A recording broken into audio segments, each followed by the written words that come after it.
Good morning students. आप लोगों को पता ही है कि हमने वेडनेसडे को हमारे संस्कृत का फर्स्ट चैप्टर, संस्कृत की पुस्तक का फर्स्ट चैप्टर सुभाषितानी, इस चैप्टर के हमने फर्स्ट 3 स्टैंजा अच्छे से रीड कर लिया था। अब दोबारा से मैं एक बार इनको फिर से एक्सप्लेन कर रही हूँ, बेटा आप प्लीज़ ध्यान से सुनना। फर्स्ट स्टैंजा हमारा गुणा गुणेषु गुणा भवन्ति। जिस प्रकार गुणियों में गुण होते हैं, जिस प्रकार गुणियों में गुण होते हैं, वह भी किसी निर्गुण व्यक्ति के संपर्क में आने से क्या हो जाता है, दोषपूर्ण हो जाता है। जिस प्रकार नदी मीन्स नदी, जिस प्रकार किसी स्वादिष्ट नदी का जल भी समुद्र में समा जाने पर अपने पानी को खारा बना देता है, जिस प्रकार स्वादिष्ट नदी का पानी भी किसी समुद्र के पानी में समा जाने पर वो अपने पानी को खारा बना देती है, इसीलिए हमेशा हमें अच्छी संगति में ही रहना चाहिए। अगर हम किसी की बुरी संगति में रहते हैं तो वो अपना बुरा दृष्टिकोण हमारे ऊपर जरूर ही अवश्य ही हमारे ऊपर पड़ता है। इसलिए हमेशा एक अच्छे वातावरण में और एक अच्छे व्यक्तियों की संगत हमें करनी चाहिए। सेकंड है, जिस व्यक्ति को साहित्य का, संगीत का, कला का व कौशल का कोई ज्ञान नहीं है, वह मनुष्य एक बिना पूँछ वाले, बिना सींग वाले पशु के समान होता है, जो घास न खाकर भी जीवित रह जाता है। थर्ड स्टैंजा देखिए, लोभी व्यक्ति का यश समाप्त हो जाता है, चुगलखोर व्यक्ति से मित्रता समाप्त हो जाती है, चुगलखोर व्यक्ति से मित्रता समाप्त हो जाती है। बुरी लत वाला व्यक्ति पूरे कुल को नष्ट कर देता है। कंजूस व्यक्ति से मित्रता नहीं होती, कंजूस व्यक्ति कभी भी सुखी नहीं रह सकता। और अज्ञानी राजा जिसमें विवेक नहीं है, जिसमें समझ नहीं है, जिसको अपने राजा को संभालने का तरीका नहीं है, वह राजा क्या है, पूरे ही अपने राजपाट को समाप्त कर देता है। जो राजा विवेकहीन है उससे पूरा राजपाट समाप्त हो जाता है। ओके बेटा, अब हम फोर्थ स्टैंजे की तरफ चलने जा रहे हैं। फोर्थ स्टैंजा पढ़ेंगे। पित्वा रसम तु कुटंक मधुरम सम्मानम। इसकी हिंदी क्या है, देखो बेटा,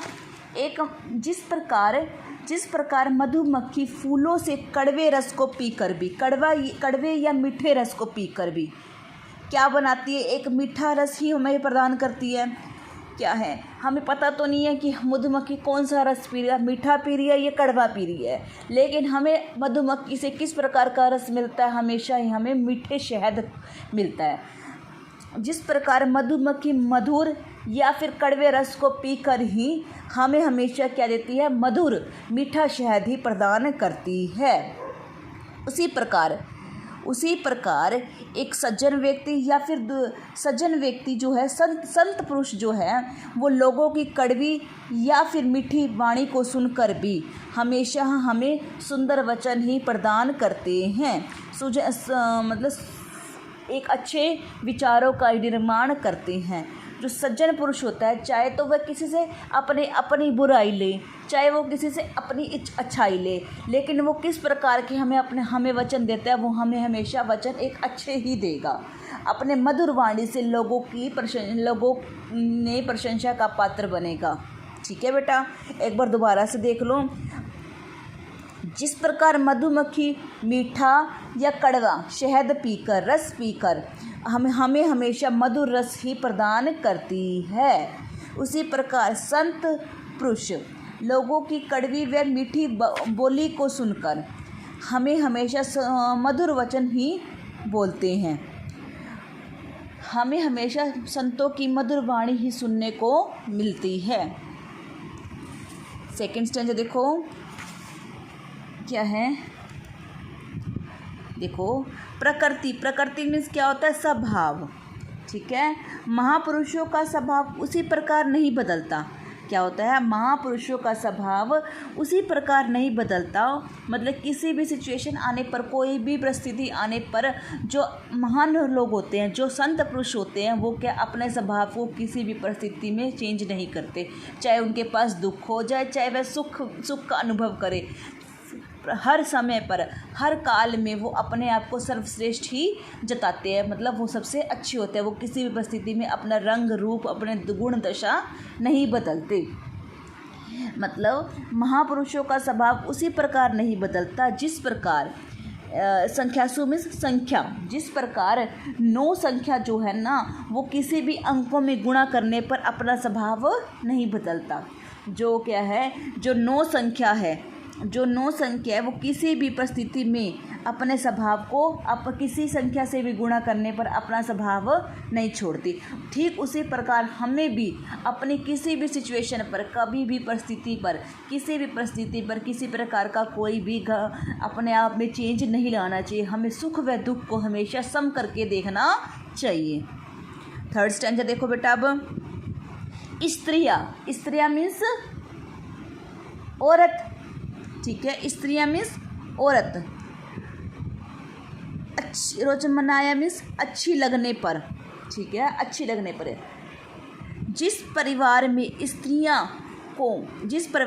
स्त्रियाँ खुश रहती हैं, रोचते मीन्स रुचि लेती है, खुश रहते हैं। जिस परिवार में, जिस कुल में स्त्रियों को सम्मान मिलता है, स्त्रियाँ खुश रहती है, उनका पूरा परिवार ही हमेशा प्रशंसा के मार्ग पर रहता है। मतलब